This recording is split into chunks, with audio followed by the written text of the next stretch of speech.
Assalamualaikum warahmatullahi wabarakatuh. Nama saya Fatia Nur Safitri dari PGSD 2020. Saya Nadia Puspita Fania dari kelas D PGSD.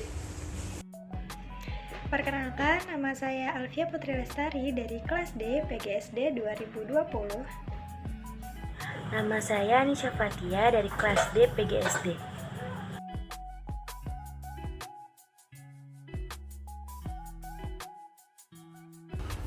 Naina Martur yang diperankan Rani Mukherjee merupakan seorang guru yang mengidap sindrom Tourette, yaitu kelainan neurologis yang menyebabkan penderitanya mengeluarkan kata-kata atau melakukan gerakan tanpa bisa dikontrol.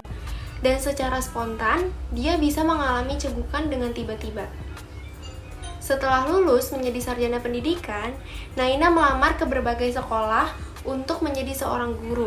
Namun 12 sekolah yang ia lamar, tak ada satupun yang ingin menerimanya karena sindrom yang ia milikinya itu. Mereka meragukan kemampuan mengajar Naina, bahkan sang ayah Pak Kabar Matur atau Sachin Pigalonkar sempat meragukan kemampuannya. Setelah mengalami penolakan demi penolakan, Naina akhirnya diterima di sekolah Notkurs, salah satu sekolah elit di kotanya. Naina kemudian dipercaya menjadi wali kelas 9F. Kelas yang diajar oleh Naina tersebut dihuni oleh murid-murid yang bermasalah. Dan oleh karena itu banyak guru yang menyerah dan tidak betah mengajar di kelas tersebut. Itulah alasan penerimaan Naina di sekolah tersebut. Kelas ini terdiri dari murid-murid yang berlatar belakang keluarga kelas bawah di kota tersebut. Naina mengalami perlakuan yang tidak menyenangkan dari murid-muridnya. Dia diejek dan dijahili. Namun, Naina tidak menyerah dan terus berusaha memperbaiki murid-muridnya. Naina mengarahkan segala kemampuan untuk melakukan pendekatan yang berbeda kepada murid-muridnya. Dia berusaha membuktikan bahwa murid-muridnya merupakan orang-orang yang mempunyai kemampuan seperti murid lainnya, serta meyakinkan murid-muridnya bahwa mereka punya potensi dalam dirinya. Kepala sekolah dan salah satu guru di sekolah tersebut meragukan kondisi Naina untuk mengatasi kelas 9F. Akan tetapi, Naina tidak menyerah dan meminta waktu kepada kepala sekolah untuk sampai jadwal UTS. Naina akan membuktikan bahwa kelas 9F juga bisa setara dengan kelas yang lain, terutama kelas 9A. Semua kegiatan pembelajaran berjalan dengan lancar hingga tiba waktunya UTS. Malam sebelum UTS, semua siswa dan siswi kelas 9F berkumpul di sebuah lapangan untuk belajar bersama. Kan tetapi, 2 orang siswa tidak berada di lapangan tersebut dan mereka berada di bengkel. Kedua siswa tersebut ragu akan dirinya sendiri untuk menghadapi UTS. Tak lama kemudian datanglah seorang petugas sekolah yang menawarkan bocoran soal UTS untuk esok hari. Mereka berdua pun mengambil bocoran soal tersebut. Mereka berniat untuk memberikan soal tersebut kepada teman-teman yang lain. Namun, siswa dan siswi kelas 9F yang lain tidak menerima tawaran soal tersebut karena mereka rasa itu merupakan kecurangan. Tiba saatnya UTS, 2 siswa tersebut merasa bingung karena soal yang dia terima dengan soal UTS sebenarnya berbeda. UTS pun berlalu. Kelas 9F dinyatakan lulus. Tak lama kemudian terungkap bahwa kelas 9F menggunakan bocoran soal. Hal tersebut sampai di telinga kepala sekolah dan Naina. Mendengar hal tersebut, Naina tidak percaya bahwa muridnya melakukan kecurangan karena Naina benar-benar mengetahui kemampuan yang dimiliki siswa dan siswi kelas 9F. Keesokan harinya, salah seorang siswa 9A menghampiri wali kelasnya dan mengatakan bahwa ia sudah memberikan bocoran soal yang salah kepada salah satu pekerja untuk diberikan kepada siswa kelas 9F. Bocoran soal tersebut diberikan kepada kelas 9F agar mereka gagal dalam UTS. Mendengar hal tersebut, guru tersebut terkejut akan kesalahan yang dilakukan oleh salah satu siswanya. Ia pun menyadari bahwa kemampuan kelas 9F setara dengan kelas 9A. Tiba saatnya pengumuman siswa dan siswi terbaik. 2 orang siswi dari kelas 9F berhasil mewakili kelas menjadi siswi terbaik di sekolah tersebut.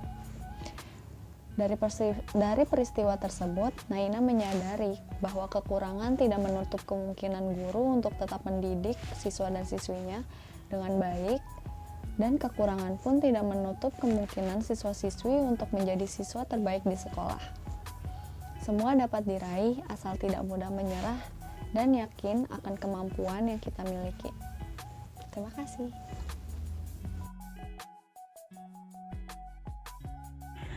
Lalu saya akan membacakan tokoh-tokoh yang terdapat dalam film Hichiki. Yang pertama itu ada Rani Mukherjee sebagai Naina, yang kedua itu ada Asif Basra sebagai Shamlal, yang ketiga itu ada Harsh Maya sebagai Atish, yang keempat itu ada Rohit Suresh Sharaf sebagai Akshay, lalu yang kelima itu ada Neeraj Kabi sebagai Mr. Wadia. Lalu yang keenam itu ada Janat Zubair sebagai Natasha. Yang ketujuh ada Shiv Kumar Subramaniam sebagai SD Notkers. Yang kedelapan itu ada Shazin Pilgankor sebagai Mr. Mathur.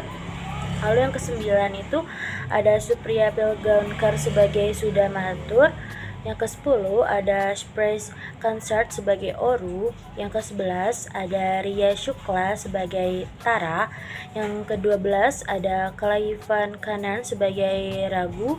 Yang ke-13 ada Benjamin Yangla sebagai Ashwin. Dan yang ke-14 ada Swaras Kumar sebagai Kilam. Selanjutnya saya akan menjelaskan latar-latar yang terdapat pada film Hichiki. Yang pertama itu ada di rumah Naina, yang kedua itu ada di ruang kelas, yang ketiga itu ada di ruang kepala sekolah, yang keempat itu ada di ruang praktikum, yang kelima itu ada di bengkel, yang keenam itu ada di pasar, dan yang ketujuh itu ada di aula sekolah. Untuk alur cerita, pada film ini menggunakan alur cerita mundur karena pada bagian akhir film dijelaskan bahwa guru Naina sedang menceritakan cerita semasa dia menjadi guru dan sekarang dia sudah menjabat menjadi kepala sekolah di sekolah tersebut. Kaitan film ini dengan mata kuliah teori belajar dan pembelajaran ialah jadi dalam film tersebut menggunakan metode humanistik karena guru tersebut melibatkan siswanya satu persatu, mengetahui bakat siswanya masing-masing, serta melibatkan rasa kepedulian yang tinggi terhadap siswanya. Buktinya, pada saat pembagian raport, guru tersebut mengunjungi daerah tempat tinggal siswanya masing-masing.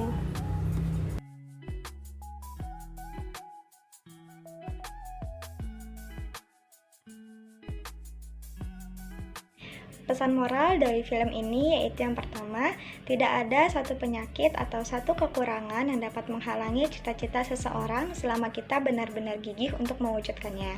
Lalu yang kedua, tak ada murid yang buruk, yang ada hanya guru yang kurang baik. Yang ketiga, musuh terbesar adalah diri kita sendiri.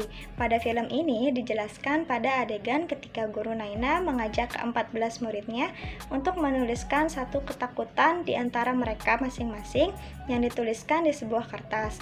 Lalu kertas tersebut dibentuk menjadi pesawat yang diterbangkan secara bersama-sama. Lalu yang keempat ada kasih sayang orang tua terhadap anaknya. Di film ini sudah sangat jelas wujud dari kasih sayang ibu dan ayah Naina kepada dia karena kekurangan yang dia miliki. Lalu yang terakhir ada adab antara guru dan murid. Pada bagian awal film sangat terlihat jelas bahwa adab seorang murid kepada guru sangat kurang, yang mengakibatkan ilmu yang didapat kurang baik. Lalu ketika di akhir video, murid-murid mulai menerapkan adab yang baik kepada gurunya dan mereka berhasil mewujudkan bahwa mereka bisa menjadi guru dan murid yang baik di sekolah tersebut.